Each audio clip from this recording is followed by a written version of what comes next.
The Ur-tree, a symbol of hope, a beacon of grace, a divine law made visible. To live in its golden rays is to live in its grace, and to die beneath its branches is to die for its order. Elden Ring demands death, death of demigods, death of lords, and your death. This isn't just a story about gods and monsters. It's a story about colonialism, about the kind of sovereignty that rules not only through the promise of life, but also the administration of death. It's a story of necropolitics. And Elden Ring doesn't just tell us this story, it makes us, the player, live it. To understand this, let's start from the beginning. When Queen Marika was chosen by the Greater Will to ascend to godhood, she created the Golden Order, a philosophical and religious belief founded on the premise that Marika was the one true god. And the Ur-tree? Well, it's the first thing you see as you walk into the lands between. It is the heart of Elden Ring's world, a colossal, radiant tree that casts its golden rays across the lands. It's a source of life, grace, and divine order. But it isn't just a tree. It's a physical manifestation of Marika's golden order. It's a towering, cultural, and visual reminder of the system that governs all who live beneath its branches. And with the Ur-tree comes the Elden Ring, a collection, or source code if you will, of powerful runes which dictates fundamental metaphysical laws of the world, such as order, death, and resurrection. Although Marika's sovereignty was not always unchallenged. In the beginning, everything was in opposition to the Ur-tree. And by everything, I mean everything. The fire giants, the Nox, and the dragons all were in opposition to this new parasitic divinity. And so what did Marika do? Stand. Put the giants to the sword and confine the flame atop the mount. Let a new epoch begin, an epoch glistening with life. Brandish the Elden Ring for the age of the Ur-tree. The fire giants were guardians of the giant's flame, the only thing capable of burning the Ur-tree. And so, Marika committed her first genocide in the name of the Golden Order. A genocide that ensured that the Ur-tree could never be challenged. This was more than just a war. This was the foundation of her sovereignty through death, the beginning of her colonial regime. To exercise sovereignty is to exercise control over mortality, and to define life as the deployment and manifestation of power. But necropower isn't just the power to kill. It's also the power to dictate death, to instill death, to enact death through discipline, to make your life as good as dead.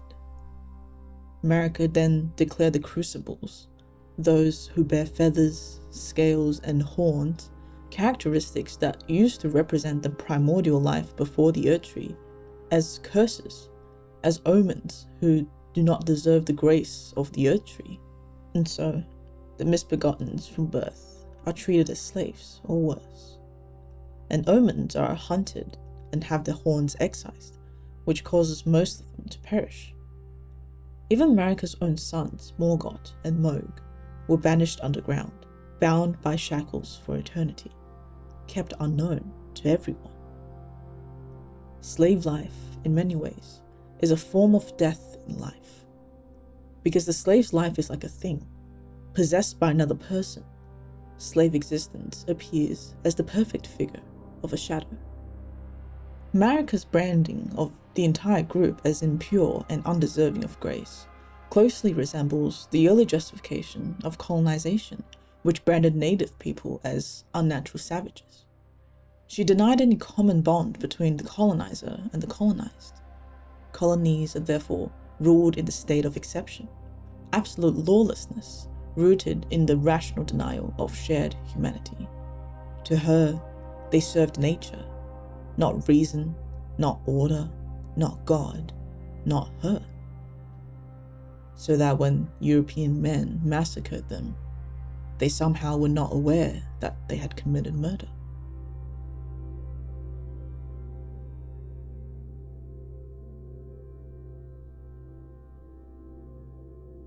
And so, Elden Ring presents this idea of sovereignty to us.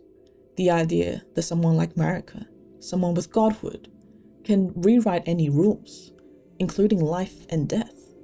And more than that, the power to wield death is what maintains sovereignty. I mean, when her son Godwyn was assassinated, she removed the rune of death from the Elden Ring so that her royal family could never face death again. She literally rewrote the rules of the world so that death would not apply to her.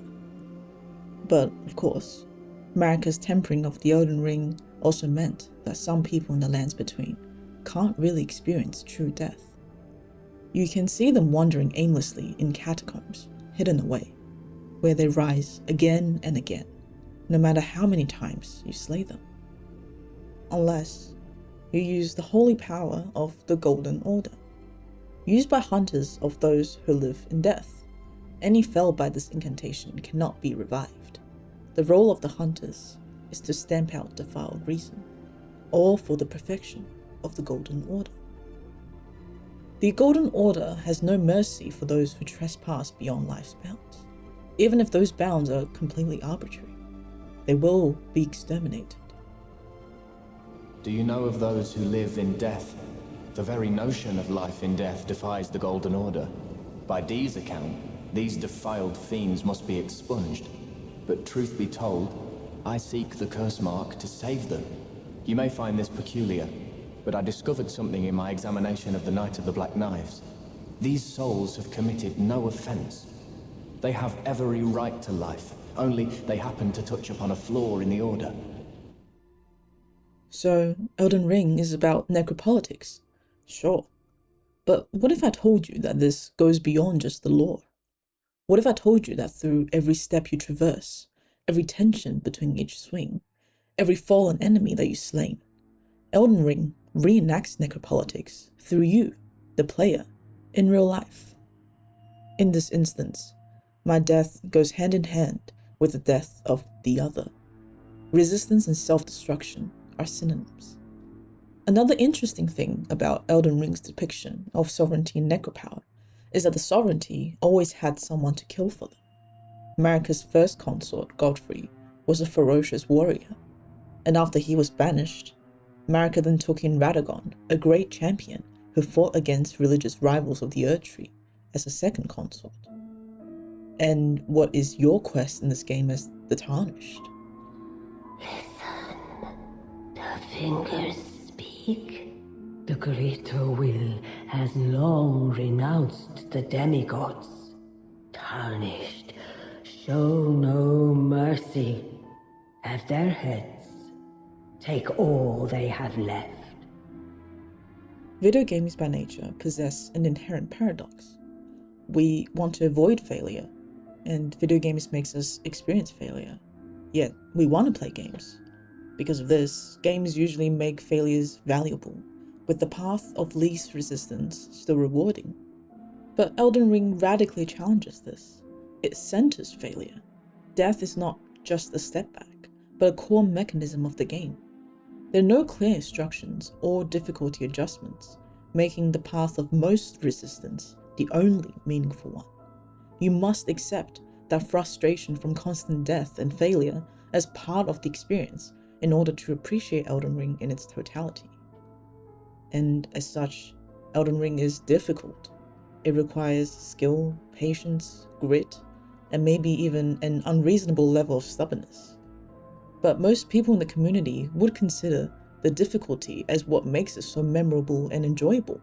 All the bosses have very different movesets and unique powers, so that every fight is a real challenge, a new experience.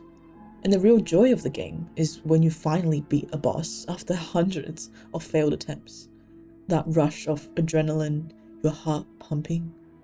But you have no idea what just happened, Because another major characteristic of Soulsborne games is that it hides its true story in fragments, in item descriptions and cryptic dialogues. I mean, all you're really told is that you gotta fight some bosses, take their runes, repair the ring, and become the Lord.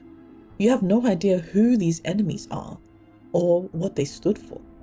You kill first, and only later, if you do go above and beyond to piece every bit of lore together, do you maybe understand who you've killed. And this is how Elden Ring uses you, the player, to enact necropolitics. You have become the weapon of sovereignty. Not only do you administer death in the game to demigods who stood in the way of your ascension, you administer death to yourself over and over again until they die before you do. The game forces you to be complicit in your own ignorance. You're just another Godfrey or Radagon, another consort to the sovereignty which you are unknowingly restoring through a path of violence. I mean, this is merely the spectacle part of necropolitics. You also enact its routine ignorantly. Albinorics are these small grey creatures made by human hands, thus many believe them to live impure lives, untouched by the Erdtree's grace. They are often persecuted, tortured, or imprisoned by the Golden Order. And guess where the most effective rune farming spot is? Beneath the lands between, on a blood-soaked cliff, scatters a bunch of helpless and unsuspecting Albinorics. Entire populations, reduced to bare life, existing only as resources to be harvested and killed. So yes, in this game, necropolitics isn't just a theme. It's a necessary step that you must take every time you make any choice. Almost every NPC in the game dies in the end if you complete their questline, and you must burn down the Erdtree in order to get any ending at all. And when you burn the Erdtree, you always have to sacrifice your maiden, who's been by your side this entire journey. I think that Elden Ring can be classified as an Ergodic text requiring non-trivial effort from the reader in order to traverse the story. When you're reading a book, you're completely powerless. All you're doing is unfolding the story already written. But as a player in Elden Ring, you hold the power to shape the story. You want this game to tell your story through the character, the story that could not be without you. However, you're not safe. You're at risk of rejection, of failure, risk of being reminded of strategies missed, paths not taken, dialogues not heard. The default ending in the game is the Age of Fracture, where you mend the Elden Ring and become the new Elden Lord, inheriting the same necropolitical regime that Marika built. It's the easiest ending to obtain. I mean, the Erdtree is literally a visual and directional reminder as to where you should progress, and it's huge. By contrast, the Age of Stars ending is when you become demigod Rani's consort and dethrone the Golden Order, ushering a new cosmic age where nothing will ever exert its influence over the life of the lands between ever again. It's the ending that's the most difficult to achieve because it requires you to complete extensive side quests, interpret cryptic dialogues, uncover new map areas. I mean, this was actually the ending that I got in my first playthrough, and it took so much longer than if I had just gone for the default ending, because I had to continuously look up forums, item descriptions, and community guides on how to progress at every step of the way. And I think the extensive labor it required is a metaphor for decolonial resistance.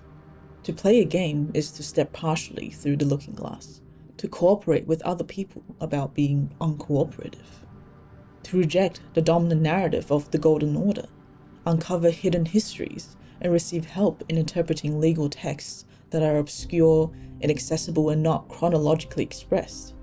And most importantly, the willingness to commit to a radically different, uncertain order. It really forced me to confront how law and power are sustained, yet also challenged, through violence. There is no single locus of great refusal, no soul of revolt, or pure law of the revolutionary. No matter what I chose, in order to become the new sovereign, I had to kill to get there. And as the Erdtree burns behind you, Elden Ring leaves you with a haunting truth. In this world, sovereignty, law, and resistance are not merely told, but experienced. Every enemy you slain, every life you spare, and every resistance you choose makes you both the witness and the performer of Necropower. And in merely playing the game, you engage with the architecture of power itself. You wield the weight of colonial violence and feel the pain of transgression.